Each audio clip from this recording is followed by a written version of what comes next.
How to export image in Figma. Hello and welcome back to our YouTube channel How to Tutorials. In today's video, I'm going to show you how you can export image in Figma. To do so, first of all, you will need to open your Figma application and make sure you are logged into your account. Now here you can click on the plus button or the create button at the top right corner and then select the design option from here. For now, I'm going to select my recent designs. Simply click on your design and once you open it, you will be taken to this page.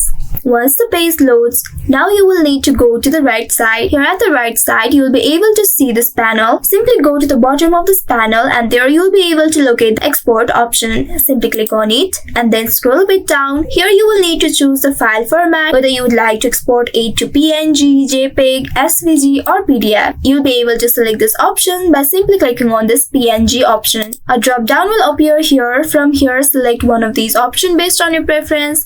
And after doing that, click on this export button. Once you click on it, at the left side, you will be able to see this pop-up. Now here you can choose the file location, enter the file name and then click on this save option in order to export or save this image. So this is how you can export image in Figma. I hope this tutorial was helpful. If yes, don't forget to like, share and subscribe to our channel. Also hit that bell icon to never miss any updates from us. Thank you for watching.